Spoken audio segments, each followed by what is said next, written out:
Udah mulai. Oke, Assalamualaikum warahmatullahi wabarakatuh. Pada kesempatan kali ini, kami dari kelompok 4 ingin mempresentasikan mengenai jurnal yang berjudul Implementasi Metode Topsis dalam Sistem Pendukung Keputusan Seleksi Beasiswa Bidik Misi berbasis web. Sebelum dimulai, ada baiknya kita memperkenalkan diri kita masing-masing. Yang pertama, saya Rafiki Auzan. Saya Raka Haris. Saya Iga Yusdisdi. Saya Nabila Zara Nasution. Oke, lanjut. Ada 3 pembahasan yang ingin kita bahas dalam presentasi kali ini. Yang pertama ada pendahuluan, kemudian metode penelitian, terakhir hasil dan pembahasan. Kita masuk ke pendahuluan. Sistem pendukung keputusan adalah suatu sistem interaktif berbasis komputer yang membantu membuat keputusan dengan memanfaatkan data dan model untuk menyelesaikan persoalan yang bersifat terstruktur dan semi-terstruktur. Biasa dipakai untuk mendukung pengambilan keputusan dalam suatu organisasi atau perusahaan. Pada kasus kali ini, dibutuhkan proses seleksi penerimaan beasiswa bidik misi pada Politeknik Negeri Pontianak untuk memilih calon mahasiswa yang berprestasi dan kurang mampu secara finansial dengan memenuhi persyaratan atau kriteria yang sudah ditentukan. Dengan penerapan sistem pendudukan keputusan ini, seleksi penerima beasiswa bidik misi berbasis web bertujuan agar keputusan yang diambil dapat cepat, tepat, dan tidak subjektif, sehingga diperoleh penerima beasiswa bidik misi yang sesuai dengan kriteria yang ditetapkan. Lanjut ke metode penelitian.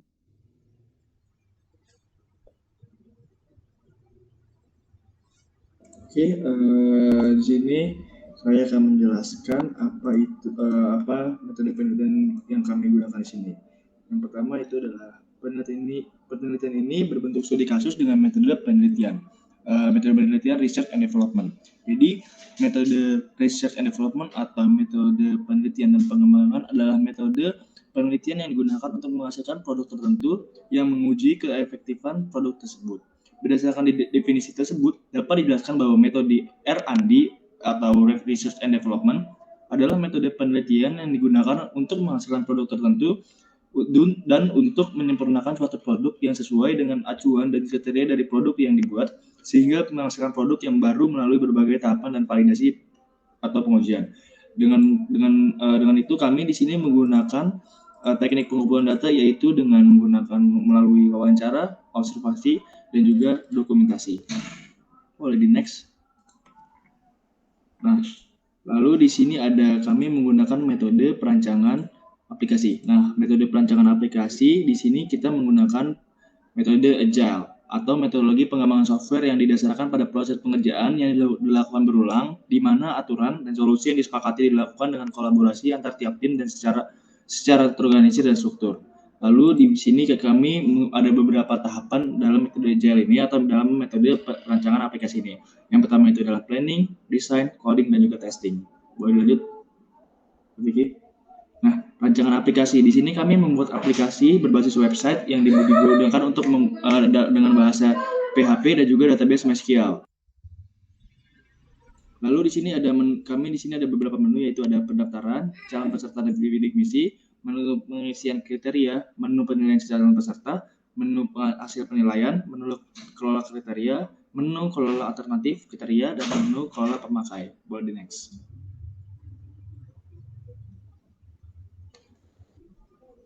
Lalu di sini kami ada sistem pendukung keputusan yang kami pakai, yaitu adalah TOPSIS atau Technique for Order Preference by Similarity to Ideal Solution.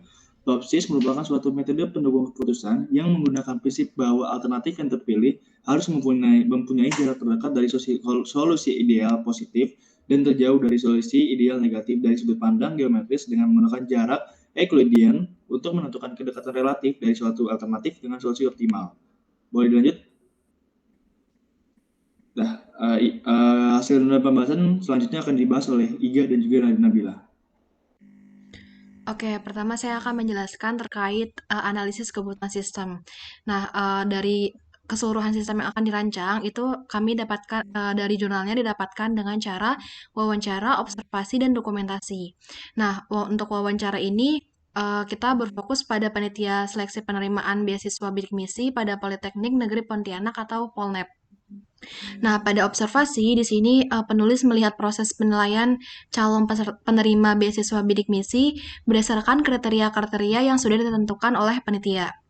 Nah, lalu ada dokumentasi. Jadi di sini penulis melihat data dokumen untuk penilaian calon peserta beasiswa bidik misi di Polnep, yaitu berupa pedoman penyelenggaraan bantuan biaya pendidikan bidik misi tahun 2015 dan formulir pendaftaran seleksi penerimaan beasiswa bidik misi. Boleh di next. Oke, selanjutnya ada perancangan dari sistem pendukung keputusan itu sendiri. Jadi, arsitektur SPK ini gunanya itu untuk mendeskripsikan rancangan subsistem manajemen data, subsistem manajemen model, dan subsistem antarmuka pengguna. Nah, jadi pada bagian subsistem manajemen data, untuk seleksi penerimaan beasiswa bidik misi itu seperti yang sudah Raka jelaskan, itu menggunakan database MySQL dan menggunakan data internal, di mana data internal itu berupa data peserta penerima beasiswa bidik misi yang masuk di Politeknik Negeri Pontianak, dan data yang dikelola oleh panitia penerima beasiswa bidik misi, yaitu kriteria, alternatif kriteria, dan bobot alternatif kriteria. Nah, untuk selanjutnya ada subsistem manajemen model data. Nah, ini menggunakan TOPSIS dengan bahasa pemrograman itu adalah PHP.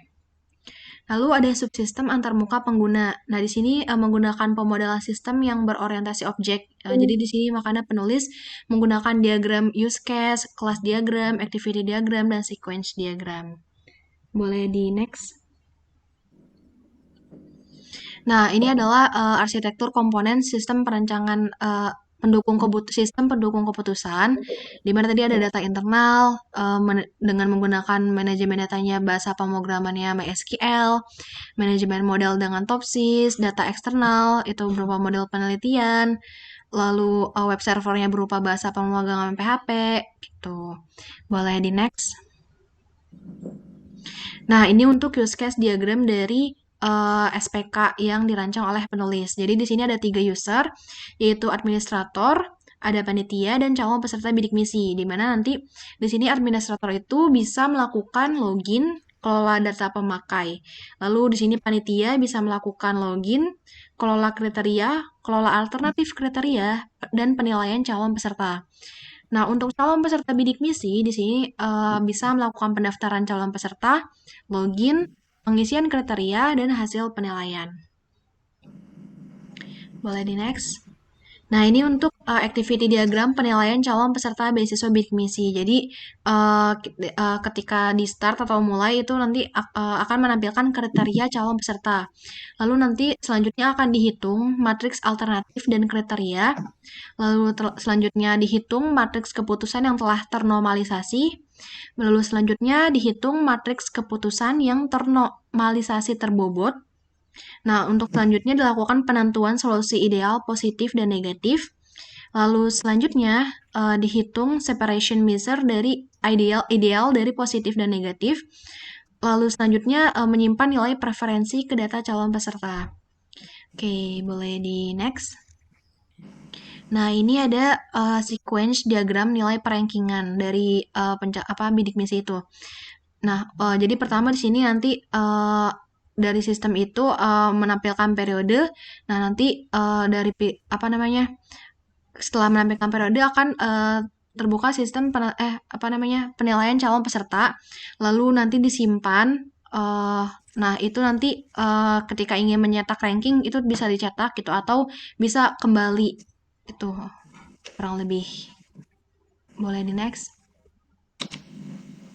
Nah, ini untuk entity relational diagram dari SPK, yaitu di sini kita punya kurang ada 5 tabel ya, ada pemakai dengan primary key yaitu user ID, lalu ada passwordnya juga, ada calon peserta, di situ ada identifikasi data diri peserta, lalu ada pengisian kriteria, di situ ada primary key dari nomor formulir, dari bobot, dari ID calon peserta gitu. Nah, terus ada tabel alternatif kriteria dan ada tabel kriteria. Oke, boleh di next. Nah, untuk selanjutnya ada kelas diagram dari sistem pendukung keputusan. Ini ada tabel kelola pemakai, login, pendaftaran calon peserta, pengisian kriteria, kelola alternatif kriteria, penilaian calon peserta, dan hasil penilaian. Oke, selanjutnya akan dijelaskan oleh Nabilah. Oke, selanjutnya itu ada manajemen antarmuka. Jadi di sini itu dengan antarmuka, pengguna dapat berkomunikasi dengan sistem dan juga memerintahkan inputan sistem pendukung keputusan. Di dalam artikel ini terdapat beberapa menu yaitu halaman utama, halaman form pendaftaran calon peserta, halaman form pengisian kriteria, dan halaman form penilaian calon peserta. Boleh next. Nah, ini tuh adalah tampilan yang berfungsi untuk memanipulasi data calon peserta bidik misi yang diinputkan oleh calon peserta. Jadi, pertama data itu harus dimasukkan terlebih dahulu, ada nama, jenis kelamin, tempat dan tanggal lahir, agama, alamat, kode pos, nomor HP, nomor telepon, dan lain-lainnya. Nah, jika data calon peserta sudah dimasukkan, langkah selanjutnya itu adalah kelola kriteria calon peserta. Kriteria calon peserta ini akan diisi oleh panitia yang nantinya akan diproses dengan metode TOPSIS. Boleh next. Ini merupakan tampilan dari penilaian calon peserta. Jadi proses TOPSIS ini dilakukan ketika data-data peserta dan kriteria yang sudah dimasukkan sebelumnya itu sudah diinputkan dan memiliki nilai bobot untuk masing-masing kriteria.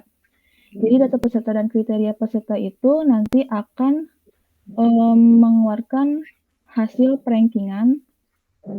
Next. Hasil ini akan dilakukan dari proses yang sudah dihitung tadi melalui matriks alternatif dan juga matriks keputusan yang sudah ternormalisasi. Berikutnya. Nah, dari hasil penilaian itu, peneliti melakukan perbandingan pengujian sistem yang dimana pengujian tersebut dilakukan untuk menguji apakah sistem pendukung keputusan yang dibangun ini sesuai dengan kebutuhan fungsionalnya atau belum, dengan melakukan perbandingan sistem yang lama yang dilakukan secara manual. Jadi di sini salah satu ketiga contohnya itu, misalkan ada nama calon peserta Dede Febrianto. Dalam sistem lama, dia itu diterima dalam beasiswa bidik misi. Namun dengan adanya sistem pendukung keputusan yang baru ini, ternyata dia juga sama diterima juga. Tapi berbeda dengan Doni Ahmad, yang dimana sistem lama dia diterima, namun dengan adanya sistem pendukung keputusan yang baru ini, dia menjadi tidak diterima. Boleh selanjutnya dijelaskan oleh Rafiki. Oke, terakhir kesimpulan. Yang pertama, memberikan objektivitas dan kemudahan bagi panitia dalam penilaian dan ranking. Yang kedua adalah penerapan SPK dengan metode TOPSIS dalam seleksi penerimaan beasiswa bidik misi dapat menyaring 20% penerima atau 9 mahasiswa yang tidak layak menerima beasiswa dan 3 mahasiswa yang seharusnya diterima namun tidak diterima pada sistem lama. Oke, terima kasih. Cukup sekian. Mohon maaf bila ada salah-salah kata. Assalamualaikum warahmatullahi wabarakatuh.